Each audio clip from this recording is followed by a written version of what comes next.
이적 시장이 마감되기 전인 8월 말에 영국의 스카이 스포츠에서는 토트넘이 방출해야 하는 선수들의 명단을 공개했었습니다. 요리스, 다이어, 산체스, 레길론, 은돈벨레, 호이베르, 스펜스, 힐, 탕강가까지 이렇게 9명을 방출해야 한다고 말한 겁니다. 이 중에 스펜스, 탕강가, 레길론, 은돈벨레는 일단 다른 팀으로 임대를 보낸 상황이고 산체스만 튀르키예로 완전 이적을 했죠. 힐은 부상 이후에 뭐하고 있는지 어떤 소식조차 없습니다. 그리고 요리스, 다이어, 호이베르는 여전히 팀을 떠나지 않고 잔류 중입니다. 공교롭게도 이 3명의 선수들은 모두 지난 시즌 리더십 그룹이라는 모임 소속으로 일종의 주장단 역할을 하던 선수들인데요. 올 시즌부터는 그 권한을 모두 잃은 데다가 주전에서도 완전히 밀렸다는 공통점이 있습니다. 이 선수들이 주전 명단에서 빠진 이후에 토트넘은 개막전 이후 3연승을 질주하면서 리그 2위에 올라있다는 게 흥미롭습니다. 먼저 토트넘에서 10년 넘게 골문을 지키면서 오랜 기간 주장을 역임했던 요리스는 이해할 수 없는 상황에 놓였습니다. 올해 6월부터 일찌감치 이적을 원한다면서 프리시즌에 아예 참여하지 않았는데 거의 3달 동안 이적할 팀을 찾았음에도 결국에는 이적에 실패해버린 겁니다. 분명 요리스의 이적설이 없던 건 아닌데 그 모든 이적설이 결렬되어 버렸죠. 일단 요리스가 요구하는 연봉이 높았고 주전이 아닌 백업 역할을 해야 한다는 점이 요리스의 마음에 들지 않았다고 하는데요. 그런데 이건 조금 어이가 없는 요구죠. 노세화로 인해서 기량이 하락한 요리스가 라치오라는 이탈리아 상위권 팀에서 주전 골키퍼를 원한다는 건 말이 안 됩니다. 지난 시즌 라치오는 세레이 2위로 나폴리에 이어서 리그 준우승을 한 팀입니다. 토트넘 리그 8위를 만든 주인공 중 하나인 요리스가 만만히 볼 팀이 절대 아니었는데 라치오를 너무 얕잡아 본 듯합니다. 이어서 친정팀인 프랑스 니스에서 요리스를 복귀시킬 거라는 말도 있었는데 요리스가 직접 밝힌 인터뷰에 따르면 이적 시장 마감일에 급하게 온 제안으로는 자신의 마음을 움직일 수 없다고 했죠. 포스테코글루 감독은 공식 기자회견에서 만약 요리스가 올 여름에 이적하지 않는다면 리그 명단에 등록도 안 할 거라고 했는데요. 그러면 요리스는 매주 10만 파운드를 받는데 1군 선수단에는 등록되지 않은 채로 겨울 이적 시장까지 시간만 보내는 겁니다. 글로벌 스포츠 매체인 디 애슬레틱도 생전 처음 보는 특이한 요리스의 상황에 대해서 대서특필하는 기사를 보도했습니다. 요리스의 화려한 토트넘 경력과 어울리지 않는 결말이라면서 현재 요리스의 상황을 집중 조명을 했습니다.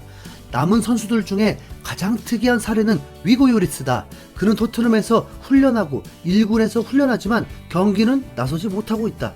분명히 요리스는 후보가 되기를 원하지 않는다.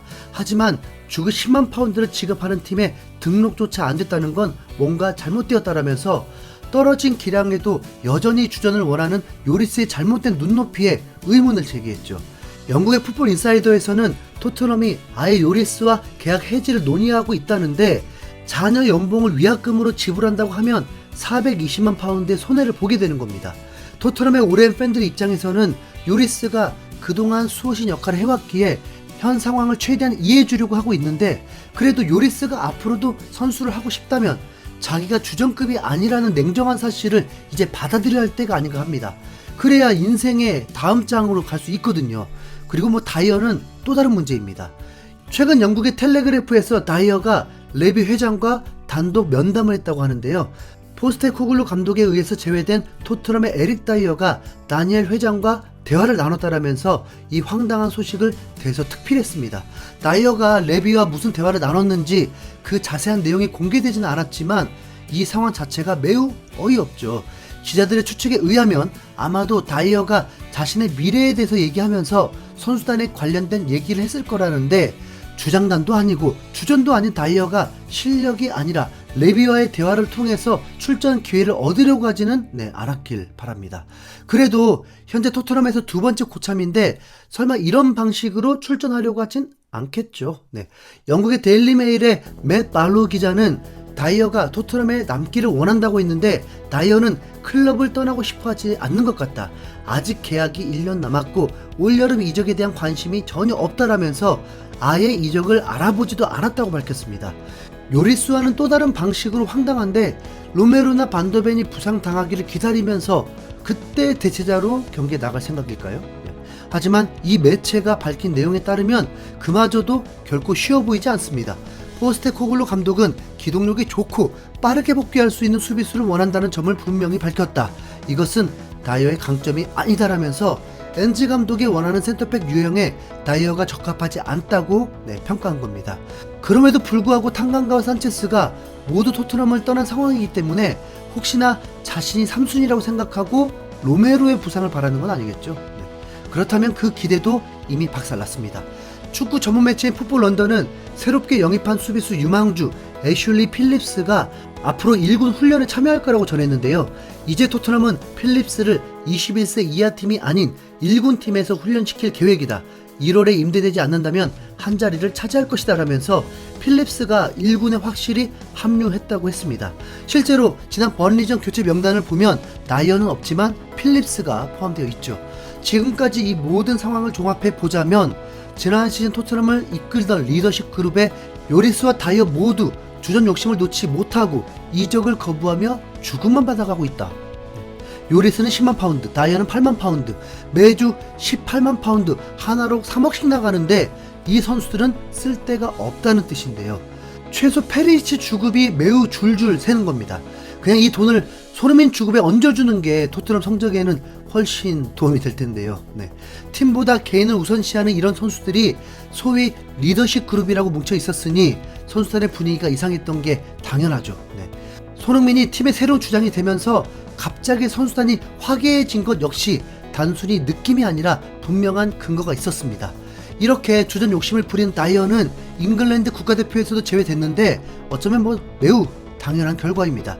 다이어를 밀어낸 유망주 필립스는 성인팀은 아니지만 잉글랜드 U19팀 멤버로 이번 A매치 기간에 차출된 상태고, 네덜란드 U21팀의 주장이었던 반더벤도 이번에 처음으로 성인 대표팀에 발탁됐습니다.